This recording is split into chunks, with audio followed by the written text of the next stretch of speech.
Dans la chirurgie des fesses, il y a 4 types de gestes. Le premier geste, c'est injecter l'acide hyaluronique dans les fesses pour les augmenter. 2.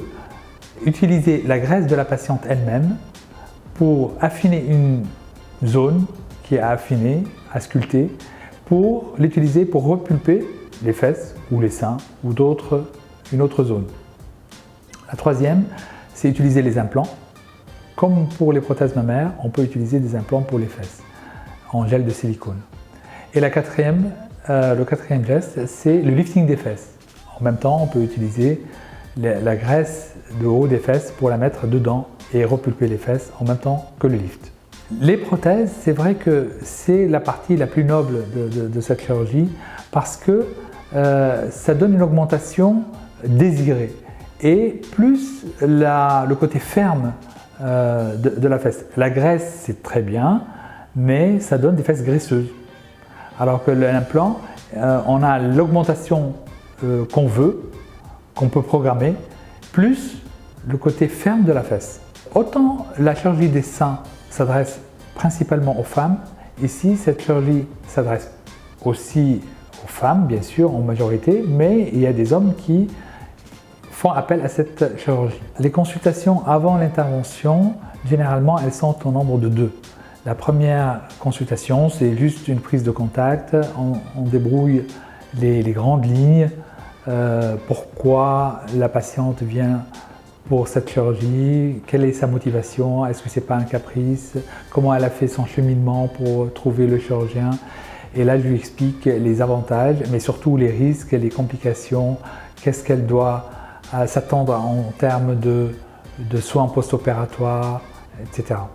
La deuxième consultation, on rentre plus dans les détails, les ordonnances, le devis, le consentement éclairé, les raffinements en termes de volume, de forme, de localisation de la cicatrice, etc.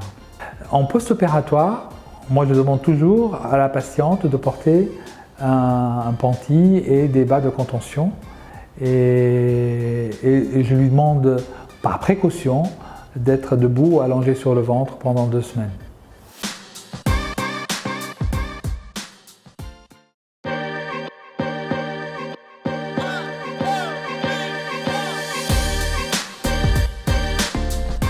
Les risques et les complications de l'augmentation des fesses par implant ressemblent aux suites des prothèses mammaires. En réalité, il y a les risques liés à l'anesthésie, comme toute anesthésie générale. Deuxièmement, il y a l'hématome ou l'infection. Là aussi, comme toute chirurgie, on peut avoir un hématome ou une infection. Mais dans ce type de chirurgie, il peut y avoir des retards de cicatrisation, des suites douloureuses qu'on maîtrise parce qu'on donne des antalgiques et puis de l'application du froid à la patiente ou au patient et les choses se passent bien généralement. Pour éviter les complications, on demande à la patiente de suivre exactement la feuille de route donnée avant la chirurgie. Ce qu'il faut faire, ce qu'il faut éviter de faire. Et si vraiment il y a quelque chose qui se passe d'une façon anormale, la patiente nous contacte et généralement elle vient au cabinet, à la clinique et à ce moment-là on peut la soulager, on lui donner des conseils, refaire les pansements, lui donner la marche à suivre pour que tout se passe bien. Le suivi tout post-opératoire généralement est simple. Normalement on ne touche pas le pansement pendant 1 semaine voire 10 jours. Et il y a le port de panty, un vêtement compressif, et les bas à varices, être debout allongé sur le ventre, vaquer à des occupations normales, quotidiennes, sans excès, pour l'entretien et la surveillance des prothèses.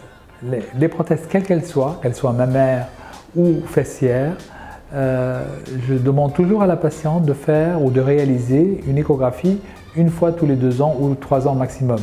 Parce que s'il y a vraiment un défaut ou une usure de la prothèse, on ne peut pas cliniquement la sentir sous les doigts, on ne peut pas la palper, on ne peut pas deviner. Il n'y a que l'échographie et l'IRM qui peuvent montrer s'il y a une rupture ou pas.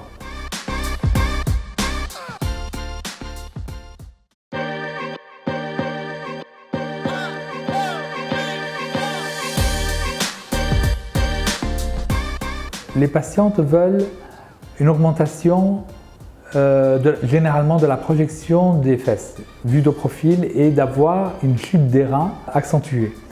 Quelquefois, elles veulent garder le côté musculeux ou le creux sur le côté.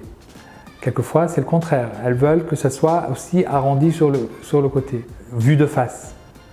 Donc, au fait, il y a plusieurs formes de fesses. Le chirurgien s'adapte à la demande de chaque patiente et à la morphologie de chaque patiente pour lui donner le résultat qu'elle désire. Et elle reprendra sa vie de tous les jours au bout de 2 semaines. Et le sport, on peut le reprendre au bout de 1 mois et demi, 2 mois. C'est sûr que notre spécialité est moitié chirurgie, moitié psychologie. Et nous sommes rompus en chirurgie esthétique et plastique à cette partie psychologique de notre spécialité. Donc le fait de parler avec la patiente, de voir et de comprendre sa motivation et d'essayer de la lester de son complexe et de lui donner confiance in fine en elle-même pour qu'elle reparte d'un bon pied dans la vie professionnelle et personnelle.